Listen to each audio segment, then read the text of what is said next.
రాధ విషయంలో ఇంక దమయంతి తీసుకున్న నిర్ణయానికైతే ఇంక విక్రమ్ కూడా నా భార్య ఏ తప్పు చేయలేదు అన్నట్టుగా తను సమర్థిస్తాడు. ఇంకా తనైతే ఇంక వారం రోజులు గడువడిగి నా భార్య నిర్దోషి అని చెప్పి నేను నిరూపిస్తాను అని ఇంకా ఆలోచిస్తూ ఉంటే ఇంక తన మేనమామైన రామచంద్రే కూడా ఈ టైంలో విక్రమ్కి సరైన నిర్ణయం తీసుకునేలా ఆలోచింప చేయాలి అని చెప్పని తను కూడా కొంచెం సపోర్ట్గా మాట్లాడినట్టుగా తను చేస్తాడు. ఇంకా అలా చేసిన తర్వాత మామయ్య అలాగే ఇద్దరు మేనల్లుడు ఇద్దరు ఒకటైపోయిన తర్వాత ఇంక ఈ కేసు త్వరగానే అయిపోతుందని చెప్పని ఇంకా తను నెక్స్ట్ ఒక గంటలో తను ఏం ఆలోచిస్తున్నాడో రాధ విషయంలో ఆ దుర్గా దాన్ని నువ్వు ముందే పసిగట్టాలి అన్నట్టుగా తను చెప్పేటప్పటికీ ఇంకా విక్రమ్ కూడా అదే విధంగా ఆలోచించడం మొదలుపెట్టి దమయంతి ఇచ్చిన వారం రోజుల కంటే ఒక్క రోజులోనే రాధ విషయంలో అయితే మొత్తం తేల్చేస్తాడు.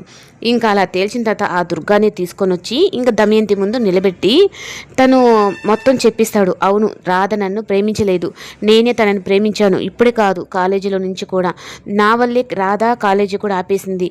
అలాగే సీనయ్య దగ్గర కూడా నేను చాలాసార్లు రాధ విషయం మాట్లాడాను, కానీ సీనయ్య అయితే మాత్రం నా కూతురిని నీకు ఇవ్వను, నా కూతురికి గొప్పంటి సంబంధం చేస్తానని చెప్పని మాటిచ్చాడు, నా కూతురు గొప్పగా చదువుకోవాలి అని చెప్పి అన్నట్టుగా.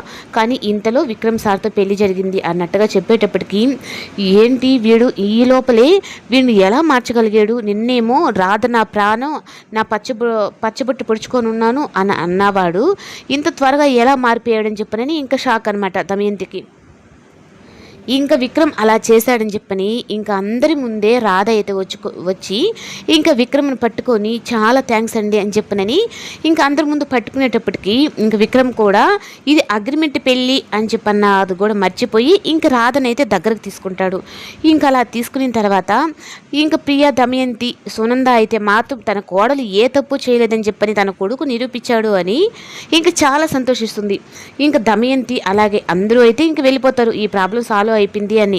కానీ దమయంతి ప్రియా అయితే మాత్రం ఏంటి మమ్మీ ఇదంతా ఏందో చూస్తున్నావా, నీ కూతురు ఉండాల్సిన ప్లేస్లో తను ఉంది, అయినా నీకు అర్థం కావట్లేదా, నేను నిన్న మాట్లాడిన దానికి నన్ను కొట్టింది, అట్లాంటి దాన్ని నువ్వు వదిలిపెట్టేసి ఇప్పుడు నువ్వు వచ్చి ఏదో చెప్పాడని చెప్పిన సైలెంట్ అయిపోతావా అంటే మనం వేసే అడుగు వాళ్ళకి తెలియనట్టుగా మనం కొట్టాలి, కానీ రాధని ఇంట్లో నుంచి పంపించాలి. ఇప్పుడు మనం ఏ స్టెప్ తీసుకున్నా రాధని ఇంట్లో నుంచి పంపించేదానికి విక్రమ్ అడ్డుగా ఉన్నాడు. అలాగే సునంద కూడా తన పార్టీలోకి వెళ్ళింది, కానీ మనం ఆచితూచి అడుగేయాలి అన్నట్టుగా ఇంకా ప్రియాకైతే దమయంతి చెప్తుంది, ఏమో మమ్మీ అవన్నీ నాకు తెలీదు, రాధ అయితే వెంటనే వెళ్ళిపోవాలి అని చెప్పనని అంటుంది.